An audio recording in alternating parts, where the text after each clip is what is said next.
Hi, and welcome to the Kubernetes podcast from Google. I'm your host, Abdel Seguiwar. And I'm Caslin Fields.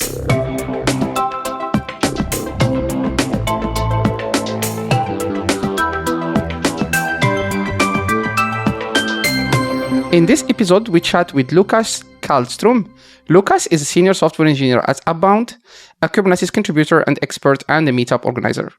We talked about API machinery, Entropy, Kubernetes, and Dishwashers. But first, let's get to the news. After almost 10 years in business, Weaveworks is shutting down their operations. CEO Alexi Richardson shared the news in a LinkedIn post. Weaveworks was a UK-based startup who developed multiple popular container tools for GitOps. One of these tools is Flux, which is a CNCF graduated project since 2019. In the post, Alexi assured the community that they are working with other companies to ensure Flux continues to be maintained. If you want to make your KubeCon Paris travel more sustainable, KubeTrain is what you are looking for. This year, some community members with the support of sponsors got together to book trains to take participants from various European cities to Paris. Check the website, kubetrain.io, to see if your departure city is included and for details on how to secure your tickets. ByteDance, the company behind popular global platforms like TikTok, has open-sourced kubeadmiral, its cluster federation system for Kubernetes.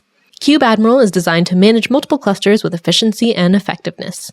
kubeadmiral scales to run more than 10 million pods across dozens of federated Kubernetes clusters. The CNCF Technical Oversight Committee, TOC, has voted to accept StreamZ as a CNCF incubating project. StreamZ is focused on deploying and running Apache Kafka clusters on Kubernetes.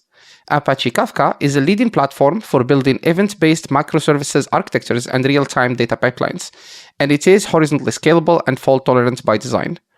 Running Apache Kafka on Kubernetes can be complicated, but StreamZ reduces the complexity by using the operator pattern. This includes the initial installation as well as all day 2 operations for upgrades and security. Microsoft has released some new cost management tools for Azure.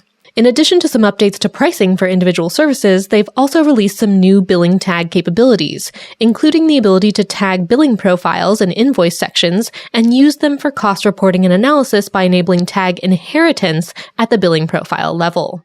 And that's the news. Today I'm talking to Lukas. Lukas is a CNCF ambassador, Kubernetes contributor and expert, and co-led cluster lifecycle. Lukas ported Kubernetes to ARM and shepherded kubeEDM from inception to GA. Today, you are running 3 meetup groups in Finland, which is impressive. You study at the Aalto University, which you're going to help us actually pronounce, and when times allows, contribute to cloud native software as a contractor. Welcome to the show, Lukas. Thank you very much. Glad to be here. Thank you. Awesome. So is it Aalto? Aalto. Aalto? Okay. Aalto, yeah. You're doing well.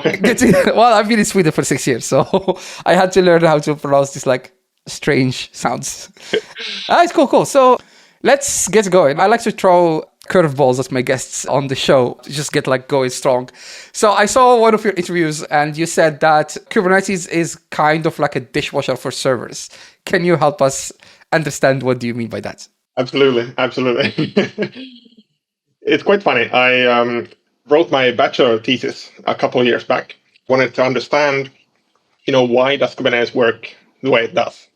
This is quite, even for me, having programmed and being part of development for many years, some of the ways we're doing things, sometimes when we're coding, we take them for granted, right? They were handed to us to some degree that's, okay, well, we do everything in a controller loops and everything is in the API, it's versioned and all of these kind of stuff.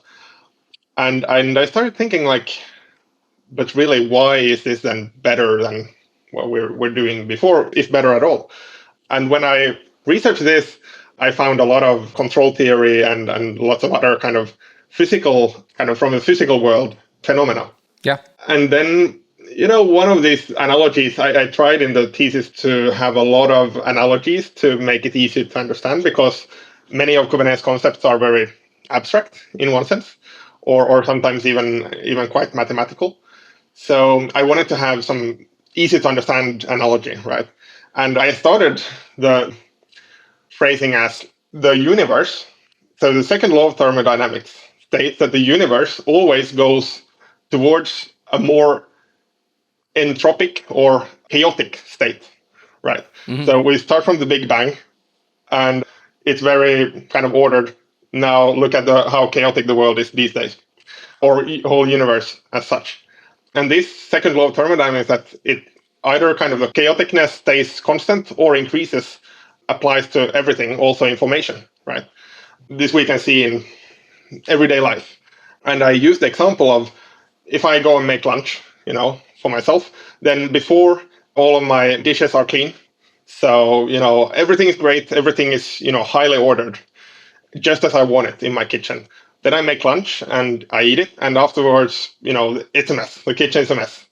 And I need the dishwasher to kind of, of course, you can do it manually as well. But now we have technology, right, that help us with the cleaning up part. And Kubernetes is kind of like that. So the dishwasher, it's a technology that helps us to minimize the chaos in our kitchen. Same way Kubernetes helps us minimize the chaos of our servers. Okay, that's a lot to unpack. Starting from the fact that preparing for this interview, I was actually reading a part of your paper that you have, the dissertation that you have done for your master's, I guess, right? Bachelor, even. Bachelor, yeah. And then I was like, wow, the first couple of chapters talks about entropy and the second law of thermodynamics. And I was like, is this like a paper about Kubernetes or is it like a paper about physics? But it's actually quite cool that you're able to draw these parallels in a way between how Kubernetes is, I guess how Kubernetes helps making order in software, similar to how a dishwasher helps make order in the kitchen, right? Yeah. But before we move on, I want to talk about that particular part because I found it interesting. How do you think, and to be just very precise for people listening to this episode, we're not talking about chaos as in its use in the word chaos engineering, right? Because the whole point of chaos engineering is to make chaos in an orderly system. But what you're talking about here is the other way around. Is like, how does Kubernetes help with chaos? It helps in multiple ways, but the first thing we need to kind of take into account is that in order for us to measure the amount of chaos, we need to know what is order. Mm-hmm. We need to define order, because only if we know what is order, we can know the delta between the order where we want to be and the chaos which we probably are in now. So these can be thought of as, 2 points abstractly, on a map, for example. And the distance between them is the kind of chaos. And Kubernetes does this very clearly. So in every API object, we have the specification, which is the desired state we want to be in. So we tell Kubernetes that I want to have, a web application that is running this version of this container and 3 replicas, for example. And we tell what the end state should be. But at the exact time instant when we submit this request, it's not fulfilled. Because we always need some time to, fulfill the request, and anything can happen in such a big system, usually that server systems are, that we need to record what did the user really want, not just what is, happening right now. Mm-hmm. And Kubernetes does this, very clearly. And then we have these kind of controllers, or we sometimes also called operators, that kind of minimize this delta between the desired state and the actual state. So it kind of drives us continuously towards, regardless of what state we are in now, we always go towards a state which we want to be in, because that's clearly defined by the user. And that's essentially what we usually refer to as the reconciliation loop, right? Yeah.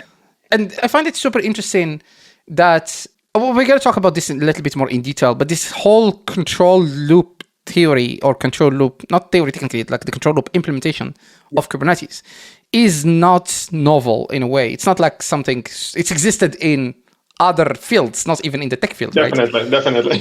So we're going to talk about this, but before I move on, so there was one thing that was interesting in your paper, which was mentioning a paper that was published by Google was it about Borg?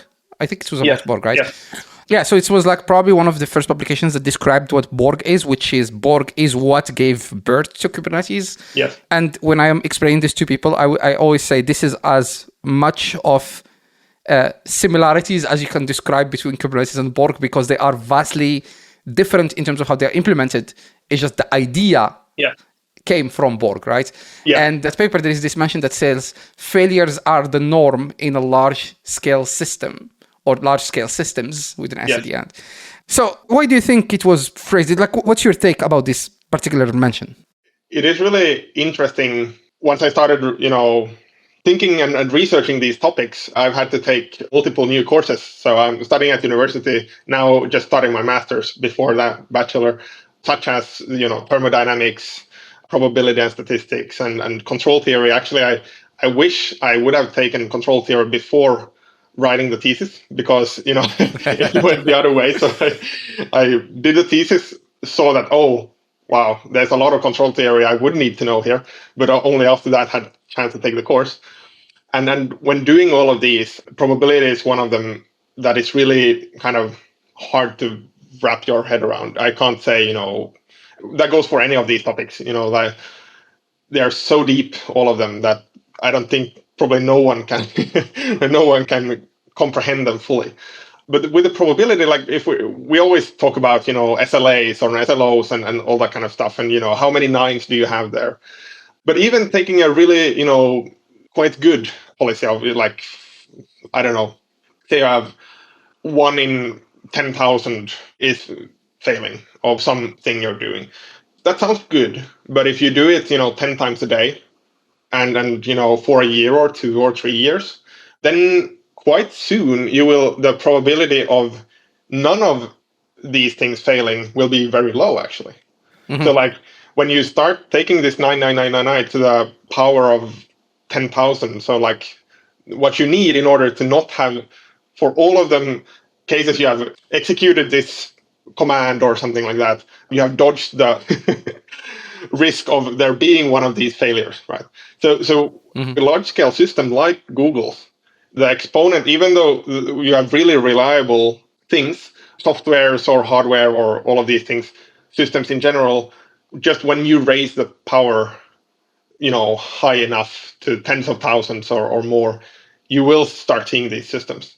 And it's also kind of documented that even though we have these controller loops that kind of fix the failures, like, for example, one of the earliest things about Kubernetes was that, okay, you have 10 servers or, 100 servers, you run the web applications on them, and then even though maybe a third of your servers go down, Kubernetes will kind of heal them automatically and reschedule.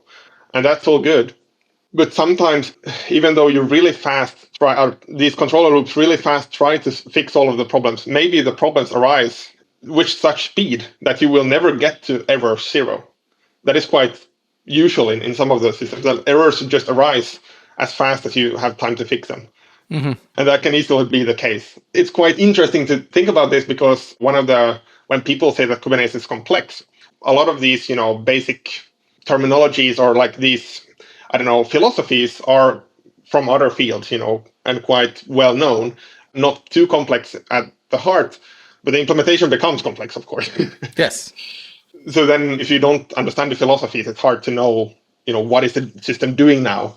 But many small-scale users have never seen this, including myself before Kubernetes, have not seen this kind of rate of failures, because it seems you've never hit that 1 in 100,000 or something like that yet.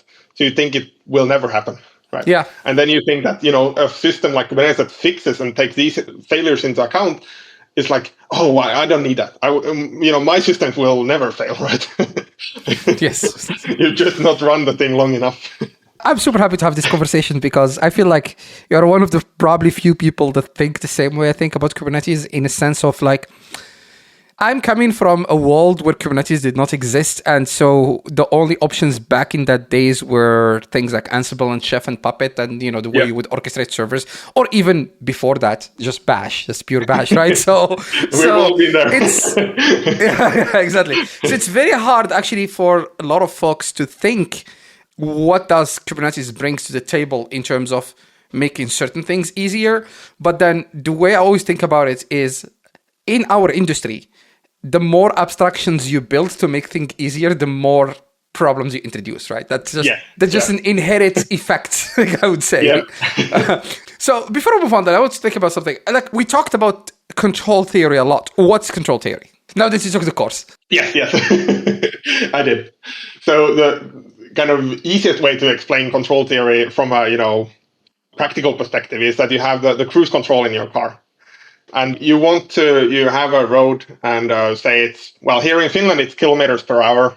Yes. I think Sweden as well, but That's good because most of our audience are actually Americans, so it's kind of So say that the normal case is maybe 80 kilometers an hour. And of course you can imperatively, press the gas pedal to do something and like, now I want more speed or I want this speed. But as the environment changes around you, in Finland, there's almost no hills, but if we take that aside, if we're in Norway,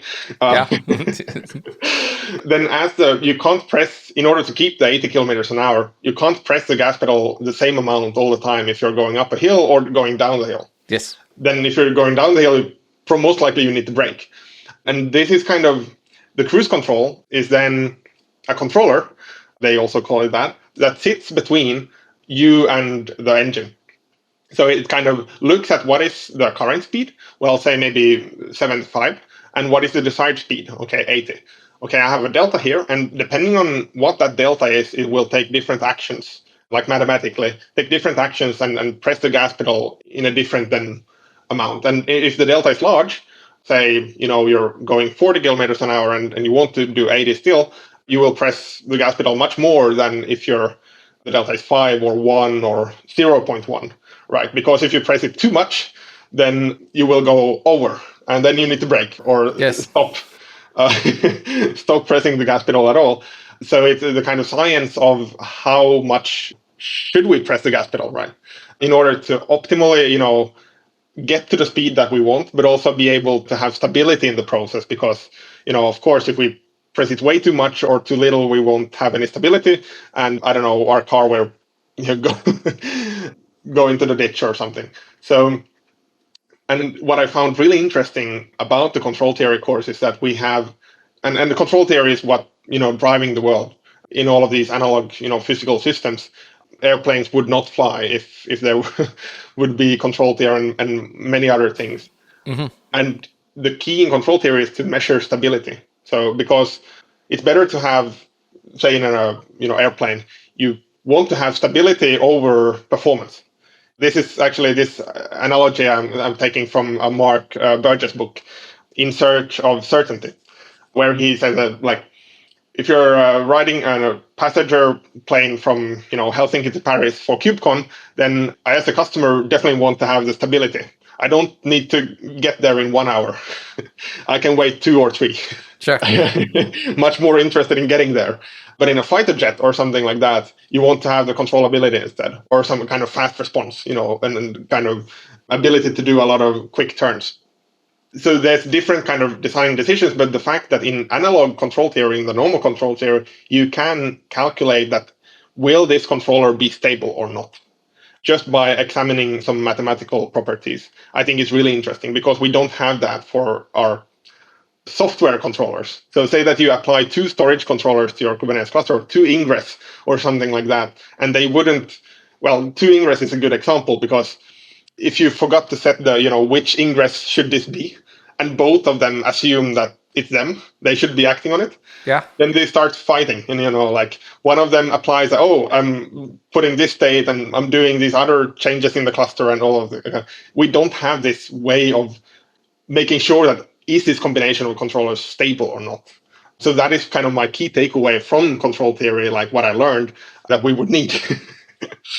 That's typically what we would refer to as race theory, right?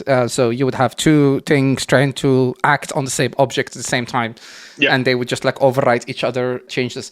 I think in the way you explained it, I found something very interesting. It's the fact that, like a cruise controller inside the car, the gas pedal is not the only input that the controller has toward the engine. It has other inputs that it can make.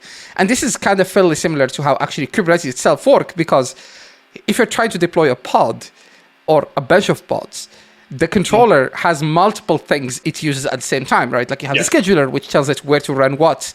And then you have the kubelet itself. And then the kubelet itself has its own logic of, is there enough resources in this place? And then you have the thing that's assigned the IP address and the thing that generates the name. So it's like multiple sorts of like API calls, if you want, under the hood that you don't see because it's all abstracted away from by a simple operation, right? Yep. So like drawing the parallels between control theory and Kubernetes, I think is a super interesting thing. So I was move on to something else. So in your paper, there was something said, operators bring a novel programming model. Why is that? So to talk about first what is operators, for those that might not have heard of them, essentially the term was coined by CoreOS or Brandon Phillips in 2016, I think, or 17, something like that, back in the day, where Kubernetes, the API server, started off as just any normal API server. Can list, edit the resources that our Kubernetes knows about. But then the founders of Kubernetes and some other, community people quite early realized that this control mechanism is much more widely applicable than just for containers and just for Kubernetes' own needs. And the fact that you can build these abstraction layers on top and kind of make this kind of app store, on top of Kubernetes with all kinds of other things of automation really was enabled by the fact that Kubernetes introduced custom resource definitions. And custom resource definitions let you register your own type or kind of data schemas, your own REST resources, if you want, into the core Kubernetes API server, sharing the same database that core Kubernetes does, but then still kind of you're in control of what data is there and how they are managed and all of that. So upon realizing that, we now can control much more advanced things than just pods and deployments and replica sets and that kind of stuff. That is one type of abstraction, but for some things like databases being the best example, it's not enough. When doing a rolling upgrade, we can't just kill all of the, or step by step, just kill all of the etcd, for example, workers or Postgres or whatever database you have, and hope for the best, or just hope that they come back up with a consistent data in store. So etcd operator was the first one that CoreOS then made when they coined it, being this kind of control of that application and taking the application, semantics into account. So taking into account that we need to do backups, we need to be really careful about upgrades and all of these kind of stuff, but while still allowing the end user of this automation to be declarative. So it work in exactly the same way as Kubernetes does itself. So in the etcd operator, or with the etcd operator, we can control it by, doing a normal kubectl apply of the declarative end state of the schema. So first, your end state is maybe, I want to have etcd 3.1 or something. And then after that, when you want to upgrade to 3.2, you just change that desired state. And the update won't kind of immediately just kill all of the etcds and then put 3.2 there. It will take it kind of step by step, making sure that all of the kind of data is consistent during this upgrade, and maybe roll back if that wouldn't happen. So then this kind of generalized paradigm of controlling some infrastructure. We don't know, it's not specific to etcd, it's not specific to databases, it's not specific to anything really, but some type of infrastructure somewhere that we want to keep in sync. And we keep them in sync with some kind of controller loop, just as Kubernetes does. Kubernetes has no internal APIs. All of them are kind of open to integrate with. So we can just make all of these similar things for our own things. So Cert Manager is a nice one, being kind of automating the provisioning of Let's Encrypt certificates from the Let's Encrypt server, right? Yeah. And this brings this kind of novel programming model in the sense that before, if I'm writing bash script, if we say, I don't so often, because it's not part of the kind of programming model, always check that is the desired state, or kind of even separate the desired state and actual state. Sometimes we just, in a bash script, only do the actions. Sometimes we don't need to do the actions because we're already at the end state. But sometimes we need to take in lots of other things into account before we even can start taking that specific action. So it kind of really brings a different mindset to this. And also the fact that operators continuously check the state and continuously, even though, say you're running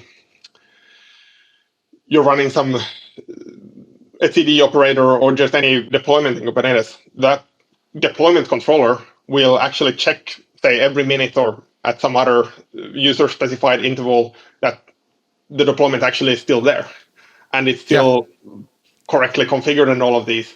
Previously, we maybe did this at best, maybe once a day, check that things are, consistent with Ansible, for example, but that was even a stretch. Sometimes, when I'm thinking, usual one being certificates. Okay, so we have Cert Manager now, renewing, checking everything maybe like every 5 minutes or every 10 minutes or hour or something. Previously, maybe we did certificate rotation, at best once a year. Yeah. When it was just expired or like the day before. Or about to be expired. Right. And by then we had forgot how we did it, right? Yeah. the last time. So this kind of being in constant motion, we can think about, like, we always kind of make sure the desired state is the actual state, because as we said, otherwise we will have too many failures. Otherwise we will kind of not be stable in the system. The system won't be stable in total because the failures will take over and kind of will drive into an irrecoverable state. So that's kind of why. I also believe that this operator model in Kubernetes is a super powerful thing, especially that you can extend it, yeah, right? You can even build your own controllers and your own operators, and you can just build things that make sense for your organization / application, right? It's quite interesting. I want to talk about something that's like a very interesting. I don't know how many people have heard of this, but there is this word called API machinery in Kubernetes world. I am not sure if it's actually new to Kubernetes or it existed before. What is API machinery? What does people mean when they say API machinery? It's, in my opinion, maybe one of the key, if not the key invention or innovation of Kubernetes. Is this way of kind of, we've talked about a lot of the API machinery kind of builds upon this thought of control theory and all of these things. Mm-hmm. But I'm really interested in the kind of, if we would split Kubernetes in two, the lower part, like kind of like, contain, you had a previous discussion with Phil about containerd and Docker, right? Mm-hmm. There, we managed to split Docker, well, in three technically, but let's say in two, with containerd and Docker itself. So a little bit I'm thinking similarly about Kubernetes. So like the lower half being the API machinery, all of these kind of controller patterns, all of the best practices, ways of organizing the system, and getting these generic control planes. Like, again, control theory exists everywhere else as well. And this is kind of the software framework for control theory, right? But then on top of that is the actual container stuff, right? But we don't need the container stuff to do all of the other things. Like we can, Stefan Szymanski, one of the leading persons in the development of custom resource definitions, for example, also been very active in SIG API machinery in Kubernetes, and was also my thesis advisor of the bachelor thesis. So I had a really good advisor. He also made this KCP project. It doesn't stand for anything, but yeah, KCP, which is essentially Kubernetes without any of the core resources. Okay. It's just an API server, Kubernetes API server, but it doesn't have any pods. You can use kubectl as much as you want. You can apply, you can do kubectl, get config maps, secrets, namespaces, all of that kind of stuff. But all of the container specific things, they are removed, right? So there's no deployments, no pods, no nothing such. And this is kind of a really interesting split, and a split which I'm hopefully going to spend some more time working on in the coming years. And this bottom part, the API machinery, taking the APIs, for example, it's really about making sure that the client and the server speak a common language. And this issue of communication, we can say, is a normal one from everyday life. Like if two people don't speak the same languages, maybe they can communicate some way with body language and stuff, but it's very hard to communicate with spoken language then. Yeah. And the same way for programs. Without a common way to understand what we're talking about when dealing with different programs, it's very hard to actually get anything done. So API machinery, one of the kind of innovations was to actually be very specific and kind of explicit with what is it that we're describing. Mm-hmm. So if we specify a pod, for example, we actually have to write kind equals pod into that specification. So we tell Kubernetes or any reader of this JSON object that this is now I want to describe a pod. Technically, I could fuck up the schema as much as I wanted, and it will just be an invalid pod, but at least the reader knows that I meant to write a pod, maybe, although I wrote something completely different, right? And this explicitness is actually really hard to find in many other systems. If you go to most other cloud APIs, for example, and then you shoot a JSON object, some kind of payload to some endpoint, you usually don't actually specify what is it that you meant.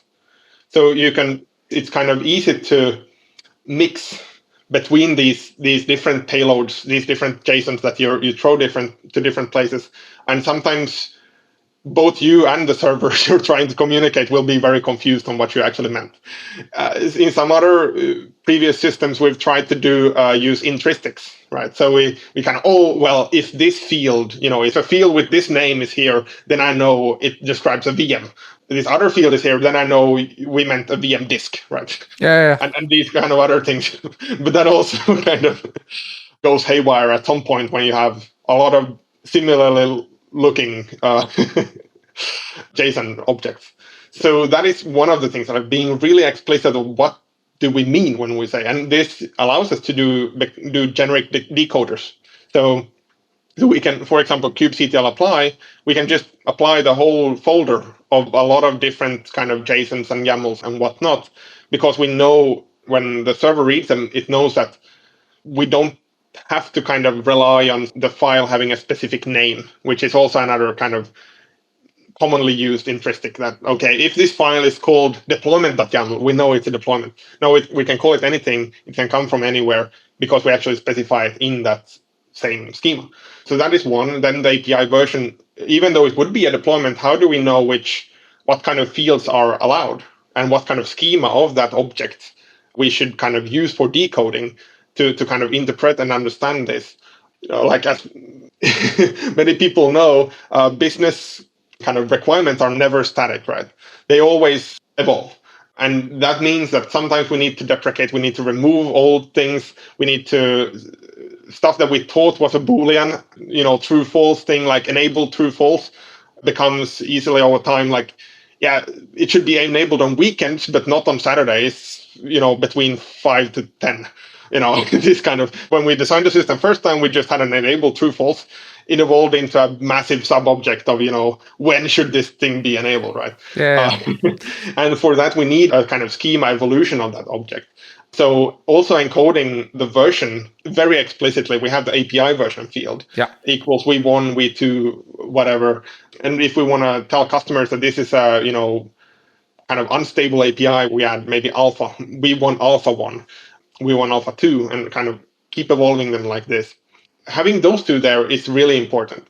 Then, of course, as you always cannot anticipate your own growth. So it's kind of funny that many people ask, why is API version actually have some other thing that is not really a version? It's a group.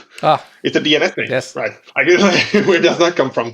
And that actually, it was not as anticipated before we added these custom resource definitions and kind of learned more about the system, that we would actually need to not only have kind of specify what kind is this, also what kind of group does it of APIs as a holistic set of resources does this belong to. So that if we would design it today, maybe we would have what we use in Kubernetes internally, which is group, version, kind. Yeah. That fully qualifies kind of one resource, one payload, if you like. But yeah, so we added it into the API version, but it could have made it into its own field as well. But these kind of describe just the type itself.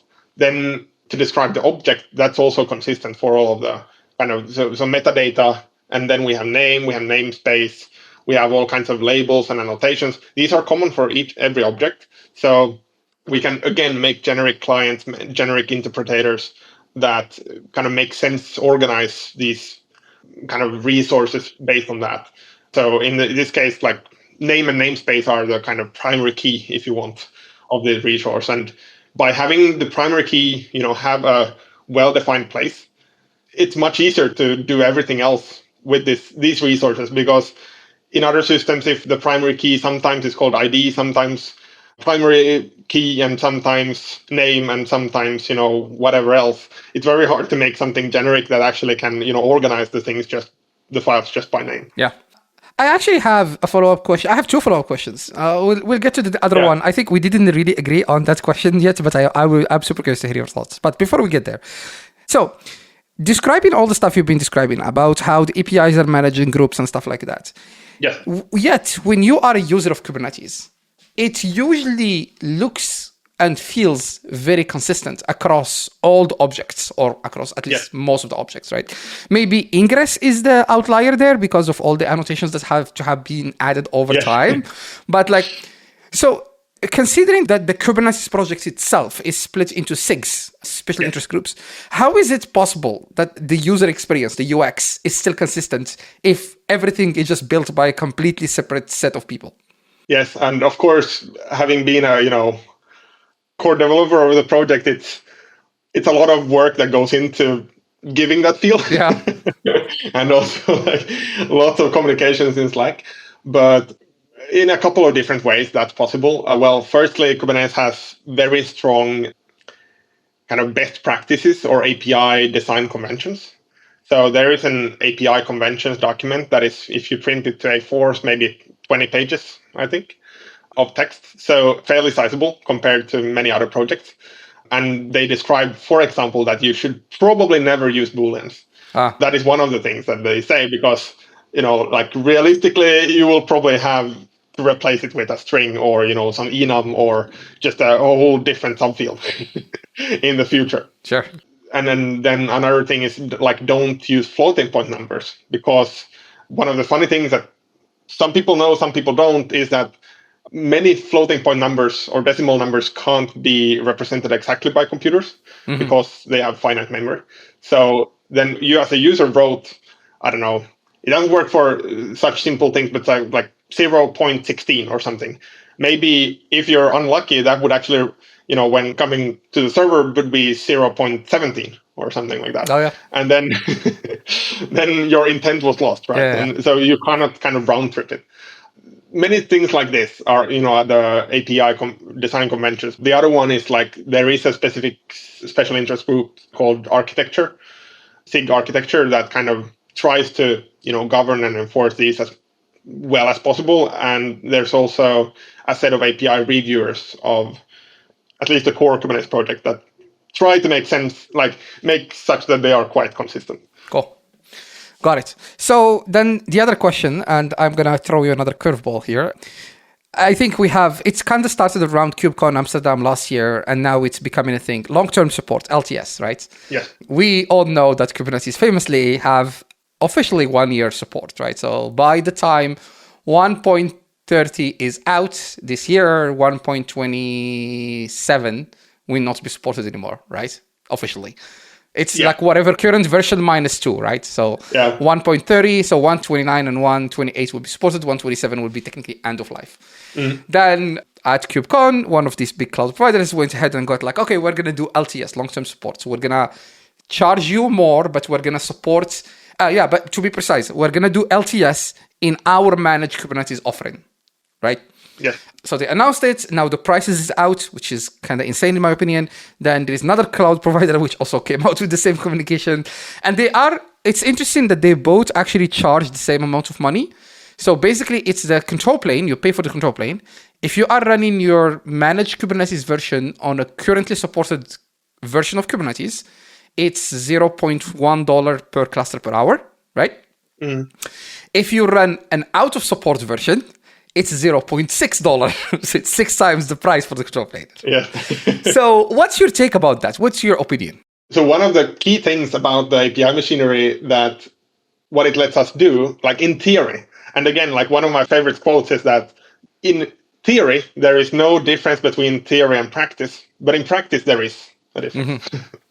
And in theory, Kubernetes, this API machinery, it handles all of the kind of decoding, encoding, and also conversion between different versions. So say that you had, of course, there are many other changes between Kubernetes versions than just kind of the APIs, but APIs are maybe the biggest one to the users, because, you can't use some old fields or some new fields in the old APIs. So you need to do some hacks around that. And then when you upgrade, you need to actually take those into account and so on and so forth. But the Kubernetes actually supports this kind of round trip model, or like kind of convert to anything model. So like even though we released maybe a new version, say that there would be, well, actually Ingress and Gateway API is quite a good example. And you mentioned Ingress as well. There is this Ingress to Gateway migrator, if you want, or kind of that maps the semantic things about Ingress to the Gateway equivalent. And kind of in a similar way, you can submit to Kubernetes an old version, what Kubernetes thinks is old at least, because it has a newer one now, a version of that API object. And internally, Kubernetes will actually convert it, right? And we'll store it in a version that is some storage version. So say that we have the horizontal pod autoscaler is a good one, because that actually has two versions. So we can actually talk kind of concretely about that. So say that you have a user that uses the horizontal pod autoscaler version 1, and then you submit it to Kubernetes, and then it will decide that's part of the setting, or like APIs or configuration, but it will then decide that does it convert that now to v2 internally, because you can convert any schema version between itself. So does it maybe say that it converts to v2, then it converts your old request into a new version of the schema and stores the new thing into the database, etcd of Kubernetes. But then you can still, if you then ask that, hey, I just submitted a horizontal pod autoscaler v1, can I see it? Can I look at it? And then it will actually, although it's stored the v2, it will downgrade it on the fly and give you a v1 representation of that. While the controller maybe that operates on the resource and makes actually autoscales all of the things, it maybe actually uses the v2 version to the Kubernetes API server, but they both have the same storage. So this thing that all versions that are supported of an API schema is convertible and so-called round-trippable between each other. And it kind of has this star model, so that there's one kind of hub version, that's the one usually in storage, and all the other versions must convert to this one without loss of information. So that's kind of the basic kind of setup of Kubernetes, and it allows us to do upgrades in a nice way. But one interesting thing is that you can only upgrade the storage version when you're sure that you will never downgrade again to a version that doesn't know about this. Okay. This newer version. So if you now store v2 of the HPA, you can't downgrade anymore to a version that doesn't recognize where v2 of the horizontal pod autoscaler was not a thing. So these are the kind of trickiness about the upgrades, because in order to roll back, you cannot move the kind of things you have in storage, but then you need to support the old versions kind of forever. Yeah. And still there are coming more and more fields all the time. Even the version is not officially upgraded, or like even though we didn't go, v1.0.0 of Kubernetes had pod object, right, of v1, but it had, maybe a third of the fields that the 130 Kubernetes v1 pod has, right? Yeah. So we can't even go back, in practice to that version and expect the pod to behave the same. So upgrades are very hard because of that kind of this kind of organizational reason, like how long should we support old APIs? How long should we support kind of behaviors of the past? When can we deprecate fields? When can we do all of these things? And the organizational kind of burden of the community maintaining those, right? So going back to the cloud providers and all of these, like it all boils down to what is the matrix that we want to support as a community, and how do we test all of those combinations? Because then also the kubelets, the node agents, can be out of sync by, I think it's 2 minor versions. Yeah. Well, compared to the API server, and taking that thing kind of diff into account. And if you do skip upgrades from say 128 to 130, how do you make sure that any migrations that you might have along the way actually are preserved? All of these kind of things are making the problem very hard. But one interesting thing that when I was talking to Tim Hockin, actually now last KubeCon in Chicago, he was having a lightning talk about the service API. Yeah. And talked about how, say, bloated it has become. Like there's so many things you can do with the service API. It represents so many different things. He probably had 15 examples at least in that talk. And then we were talking about that, like, well, in practice, we have, the possibility to do a V2 service API, like, because we have the possibility to still give you have a V1 client, so you can still request, even though we would, store it as a V2 or provide newer clients with V2 API view of it, we still can support the old V1.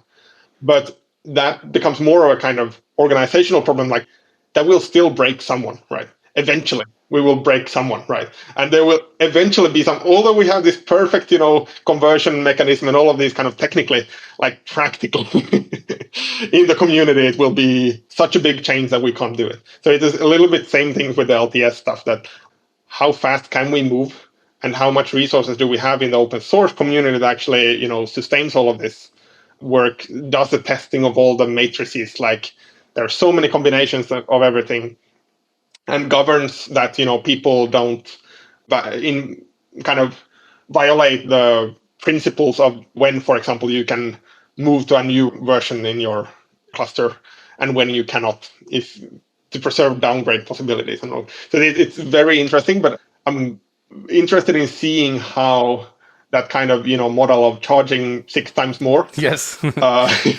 for an old version will be.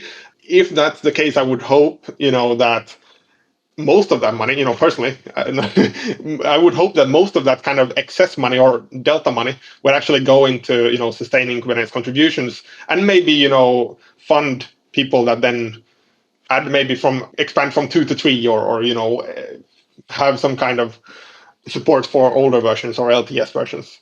Yeah, that was exactly my thought about all this extra money should somehow make its way back to the community in the CNCF, maybe not directly in the form of like direct money, but maybe just hire more people to actually work on the open source project, right? Definitely. But you mentioned something very interesting. I think in my opinion, the move from Ingress to the Gateway API would be the first time in Kubernetes lifetime that we are trying this like completely replacing an API with new one, right? Yeah. Once we get to a stage where Ingress will be end of life, whenever that happens, it would be the first time that the conversation you've been having with Tim Hawking about Service API version 2 would be the first time that this would be brought up, right? Because then everybody will have to move to a new thing, regardless of whether they want or not, right? So I think that would be probably the first exercise that would give us a sort of like an idea about whether this is doable in the future, I guess.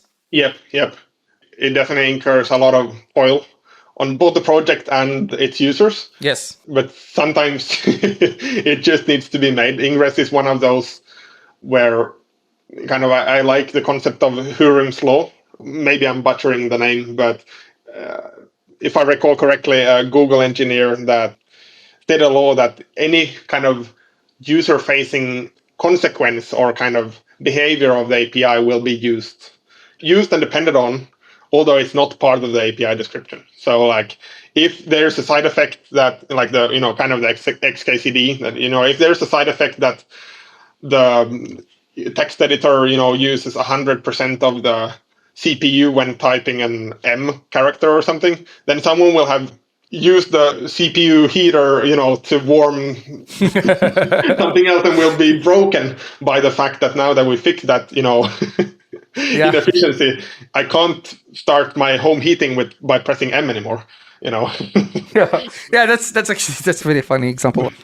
I think the case of the Ingress API specifically is interesting because there are companies that built their entire business on this API, right? So, So as we are moving toward this new territory of the Gateway API being the next gen API for, north-south traffic, or maybe even east-west traffic, because even the service mesh is actually leveraging that through the Gamma initiative. So it's going to be interesting. Well, look, I don't want to waste more of your time. This was already a lot of intelligent conversations, and I think that a lot of people that will listen to this episode will have a lot of Googling to do around, I guess, right? Yeah. But any last words you want to tell the audience? Go read your paper, obviously. That's one of them. Yes. So one of the interesting things with the connection between Entropy that we discussed and its consequences to Kubernetes, one day it hit me when I was writing the thesis. And I was thinking that, it really is like, no matter how hard we try to, make our systems good and, keep configuration in sync here and there and stuff, no matter how hard we try, it always kind of becomes more messy, right? Yeah. And and when upon realizing that Kubernetes is the kind of force against that, I saw how it was related to control theory and also the physical part. And I mentioned this to Stefan Szymanski, who was my bachelor thesis advisor. And he mentioned that, well, have you tried reading or looking what Mark Burgess have written about the subject? Mm-hmm. I'd never heard the name before at the time, but he has written a lot of, he has actually since the 90s already developed a lot of theory, including promise theory and all kinds of other, written many books about it in a kind of scientific way, describing this, what is the linkage between physics and these these concepts that we know quite well about, actually, because they've been studied for hundreds of years. Yeah. Computer science is a really new thing at the end of the day. And there are computer systems. And I highly recommend the book In Search of Certainty, which he has written as well, about this subject. So only first after then I saw that there are other people actually researching this. And when I took the thermodynamics course, one of the statements was that, well, life is a highly kind of orderly piece of, like, we are very consistent in the way life is created and is, but it's kind of interesting because then no matter what we do as a species, we still just create chaos around us. And one of the papers, I think it was from one of the famous physicists back in the 1940s, was that maybe life purpose is to actually create chaos, right? Because we can't, there is no process where we would go in and, change something in the Kubernetes API, or would go and change something configuration in our servers or whatever, where we wouldn't make stuff a little bit more chaotic. Yes. Right? It's very hard. Yeah. Maybe there exist some small pieces, but there is a linkage between information theory, like Shannon created in the 40s, and the physics, and they have been kind of shown to be actually really like exactly consistent. They are the same kind of thing. Awesome. So we can leave you with that. Yeah, that would be a good thing to leave people with. Just go read these papers. I think, there's a lot of interesting ways of looking at our field and looking at real life in kind of close similarities. And maybe the tech industry and the IT field is just an extension of life as it is or as supposed to be to start with. Yeah, I think we have a lot to learn from other fields. Exactly. All right. Well, Lucas, that was a really awesome discussion. Thank you very much for your time. Yeah, thank you very much as well. And I just realized now that at the beginning of the call, I did not actually mention your full name. So let me give this a stab, considering that your family name has 2 letters with 2 dots. Yes. So that will be Käldström? Yes, if you omit it, but Käldström. Käldström. Yeah, Yes. I remember now. You speak Swedish, right? Yeah. Oh, so you are from the 6% Finnish people who are... Oh, okay, got it now. Okay. Yes. So for those who doesn't know this in this call, in Finland, actually, Sweden is an official language, and you can actually request paperwork done in Swedish. You could even...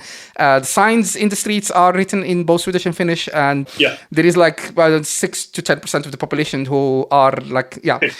Usually these are the people who are born at the border between Sweden and Finland, which is a very small border. So it's one of these fascinating things about how the world works. All right. Thank you very much, Lucas. Thank you very much. Hope people will go and read my paper. Yeah, please do. Thank you very much. Thank you for your time. And we'll talk to you next time, people. Have a good one. Yes. Thank you so much, Abdel, for that interview. Lucas is always so great to talk to. It was really interesting. I know Lucas for a while. We've been talking, we've been meeting. I go to like meetups by the Nordics CNCF team quite often. And last year I was in Helsinki for one of the meetups that Lucas was hosting.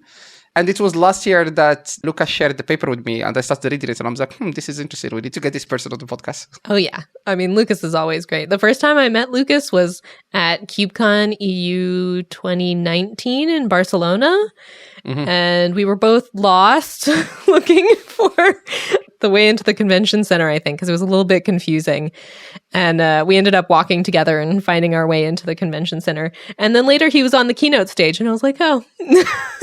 Sure. Right. So my aha moment at KubeCon 2019 in Barcelona was the week before I was in Geneva at CERN with Ricardo Roca. Oh, yeah. Mm-hmm. And then the week after, he was at KubeCon on stage at the keynote. Yeah. And I was like, okay, I had a cheese fondue with this person last week.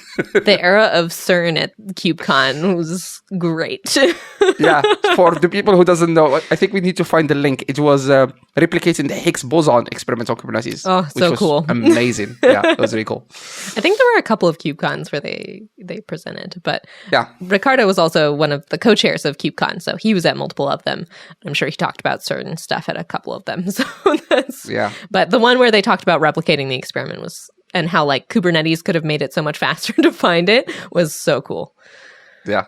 I don't want to spoil our upcoming episodes, but we found another interesting use case of Kubernetes coming out of Switzerland, which we're going to have on the show, hopefully. Ooh, I look forward to hearing more about that. It's going to be interesting. Also, this talk about CERN really pairs nicely with this episode with Lucas. Yes. With all the physics talk. Yes. So for those of you, I think if you got to this stage, you have listened to the episode, but Lucas has a research paper. Yep. We'll have that in the show notes. There's a lot of similarities between physics and Kubernetes, which is super interesting. There's a lot of variance, in analogies. I think when you're first trying to understand, especially a technical concept where things are often very abstract, having analogies is a really useful way to get it to stick in your brain. This is something that I've given talks on, actually, is about how basically the way learning works in your brain is all about making connections. The more connections you can make between new information and old information, the better you'll be able to retain that new information. So when you're learning something for the first time, especially a very abstract concept, these analogies can be really helpful in getting it. So the use of like physics as an analogy, where it's also like there's a lot of physics in Kubernetes, really, when you think about it, kind of blurs that line, which I think is really interesting. Yes, it's quite cool. So one thing that I was really excited about with the physics connection was where you all were talking about the perspective of failures being normal in a sufficiently large system. Yes. That's kind of one of those areas where a physics issue with Kubernetes, essentially, but also that you can represent using physics as kind of an analogy. And it made me think about this one example that I honestly think about a lot, where I was watching some show or something about physics, and some experts were talking about the concept of intelligent life in the universe, and how there's this concept that basically it's next to impossible to imagine that we are the only intelligent life in the universe with a sufficiently large universe, because anything that's happening, even if it's rare, will happen enough that it should be, in a sense, frequent, but still rare. Yes. I don't know how to use words to explain that right. But so they were talking about this concept, and it's something that I come back to frequently. And that's kind of what you were talking about here as well, was in a sufficiently large system, failure, even if it's rare, is going to be common, essentially. Yeah. So Lucas made reference to this paper that was published by Google called "Failures Are the Norm in Large-Scale Systems." And that was in the context of talking about chaos management and how Kubernetes is good at doing chaos management. And I think my favorite, it's something I didn't know. I learned it from Lucas, is this thing called promise theory. So Kubernetes is based on the idea of promise theory, because when you are deploying stuff to Kubernetes promise you that stuff will be running. I see. And that promise is the base of basically all the, how do we call it, the reconciliation loop, right? The fact that when something fails, it will just be respawn again. So I've never heard of promise theory until I had this discussion, which is essentially that's what you want out of an orchestration system, is deploy this thing for me and run it for as long as you can. And if it fails, just restart it, right? Yep. I also had not heard about it, and we'll definitely have links to the books that Lucas mentioned in the show notes. I already went and grabbed those links because I want to read those myself. Yeah. But you all didn't talk much about promise theory itself, so I'm glad that you gave that a little overview there. I think we probably mentioned it very briefly, but it was pretty interesting because the research paper from Lucas talks, like there's a section that talks about promise theory. Okay. I didn't read the entire research paper. It's 90 pages. It's quite long. And it starts talking quite a lot about the law of thermodynamics and entropy and stuff like that. And I'm like, I haven't been in university for 15 years, so yeah. I feel a little bit rusty. Can relate. Yeah. Another thing about entropy that you all mentioned kind of at the end of the interview was a concept that I feel like I've mentioned in a couple of episodes maybe recently, or at least in conversations recently, which is that I think kind of this concept of entropy and chaos and how everything is always getting more complicated. You all were saying it's core to tech, it's core to the whole universe. But one thing I've been talking with folks about regarding entropy in tech is we always create tools, and then over time the tools take on more and more responsibility, more and more features, and they get complicated, and then someone new comes along and wants to use it, and they're like, oh, but this is so complicated, I'll just make something new that's simple and just does what I want it to do, and it'll be so much better. Oh, yes. And then that thing over time gets more complicated, and then we just repeat this whole cycle again. So it's very core to the way technology as an industry evolves. You're completely on point. And like, as you were talking, I just remembered that keynote. We talked about it before, the keynote that Tim Hawking gave about exactly, like in the next 10 years of Kubernetes, how should we, as a community, make sure we don't overcomplicate it, right? What you're describing, we don't just keep adding stuff. And what's the cost of just keeping adding things, right? Yep. And at that same KubeCon, Tim gave the lightning talk that Lucas also mentioned about the service API specifically within Kubernetes being one of those cases where it's gotten really complicated. It does way too many things.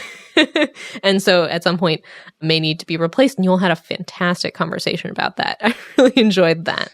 Yeah, we need to find that lightning talk. I saw the lightning talk by Tim. It's amazing. Yeah, it's really good. It's very concise because it's like 5 minutes of Tim being like, and I didn't realize this as a user of Kubernetes. I'm like, service is the thing that you use to get to your application running in Kubernetes.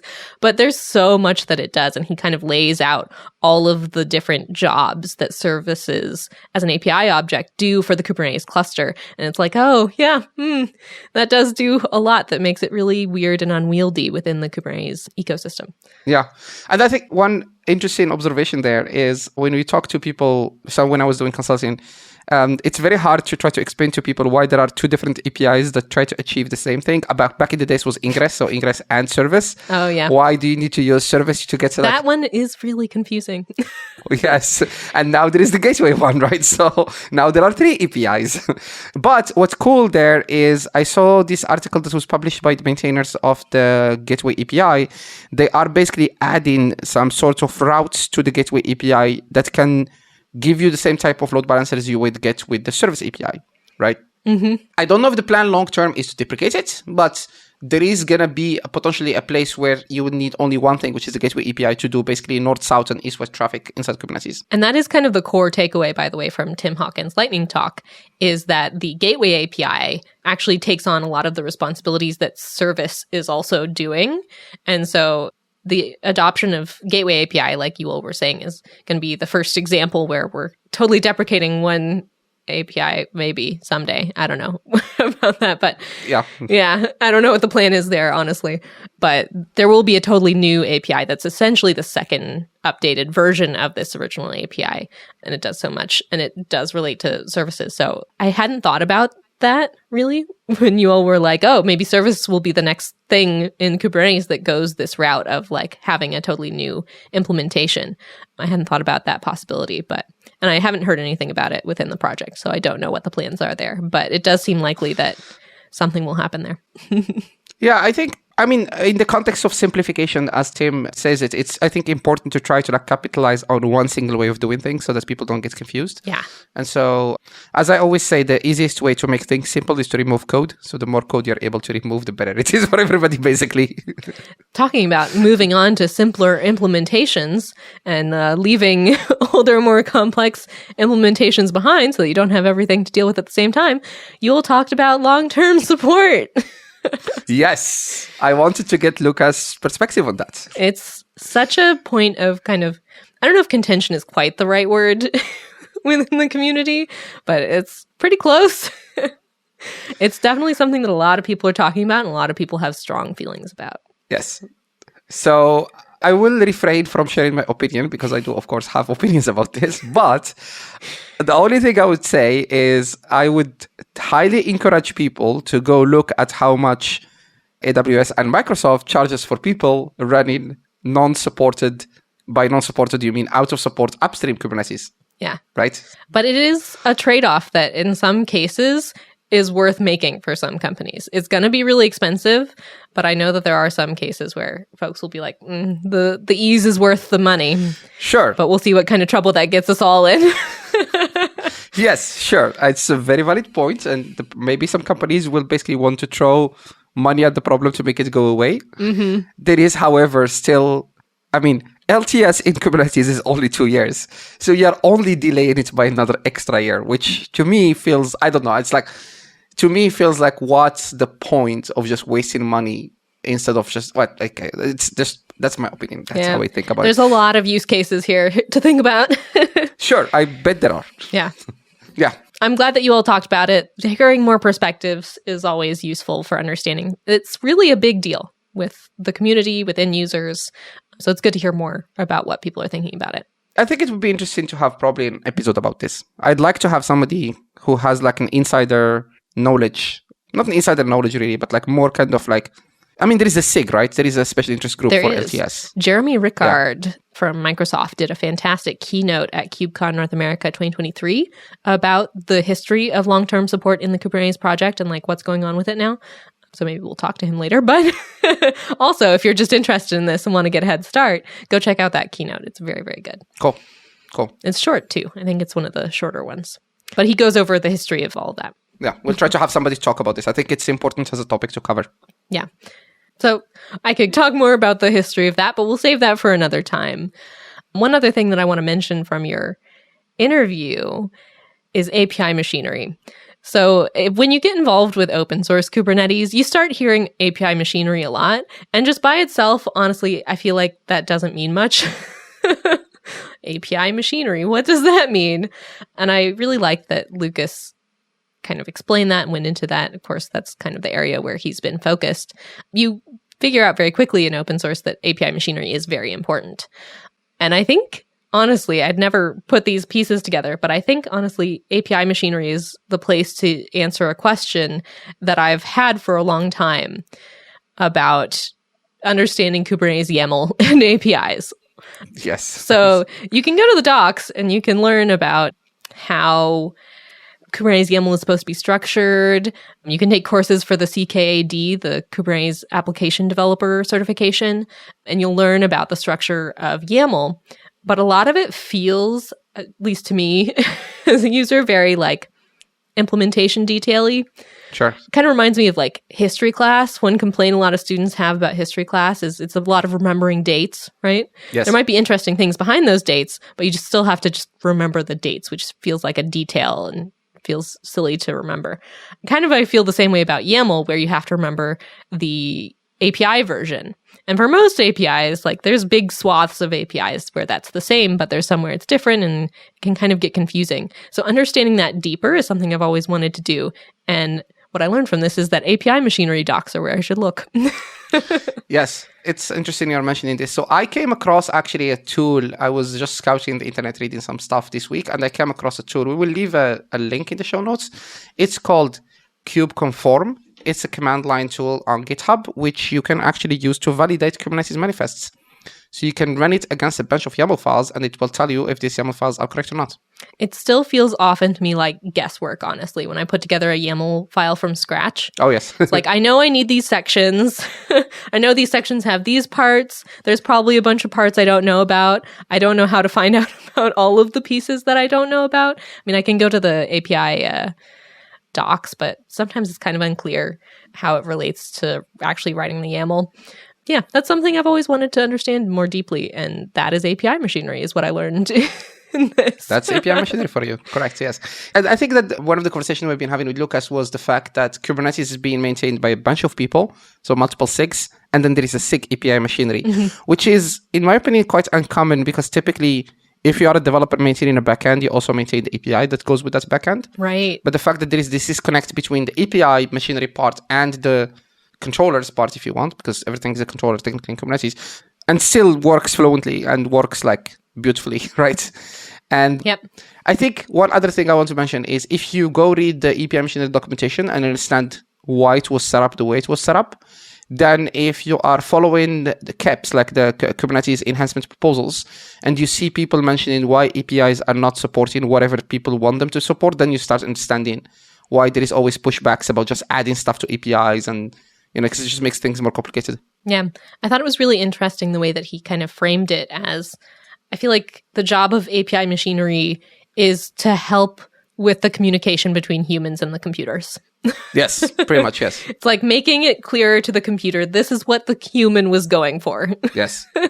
Yes. I know that they didn't do the best job, but have some grace, computer. Here's what they were going for. Bear with us. Try to make it work. Yes. That's a whole interesting part of Kubernetes itself. This is, I think, is worth, if people are curious, worth like spending some time to understand. Yeah. Very interesting. And I'm excited to read some more API machinery documentation. I think I'm going to go to GitHub after this, honestly, and look up the API machinery SIG and just see what's in their GitHub repo. That's where I'm going to start. We'll make sure to leave a link. So that's kind of all of the main points that I wanted to hit on the interview, except maybe one last thing we should mention is dishwashers. Oh, yes. Kubernetes is the dishwashers of servers. Is that what you're talking about? I did not know where he was going to go with that when he said it. I was like, does he mean servers as in computers, or does he mean servers as in like wait staff at a restaurant? Oh, yeah. Which makes sense to me too. Honestly, when I first thought about it, that made more sense to me than the other way, because it's like servers use a dishwasher to accelerate their work, right? Yes. It makes their jobs and their lives a little bit easier because they can just put the dishes into the dishwasher and it'll do the washing for them, which is one way that we could look at things, but not where he went with this. No. I mean, the conversation was around the lines of like making mess out of chaos, essentially. That's the analogy there, right? Yeah. It was about the cleaning part of dishwashers. Yeah. Yeah, it was. I love how Lucas brings up a lot of like simple analogies to explain these complicated terms. It's quite interesting. Yeah. And the whole perspective of Kubernetes' role in managing chaos is one that I have not heard often. It's fascinating, especially the way that he presented it. He made it quite approachable, even though it was a new concept for me. Yeah. I wanted to carry on with the conversation. I think the interview was quite long. I don't remember how much we've been talking. I think the recording is like an hour. This episode is going to be ridiculous. It's going to be an hour and a half. So sorry, folks. Hope you're enjoying your run. Exactly. Or your dog walk or whatever you do to listen to this. Yeah. So we'll leave it at that for now. But Thank you so much, Abdel. Thank you, Lucas. I really enjoyed learning from that. And I think we all have more to learn. Thank you.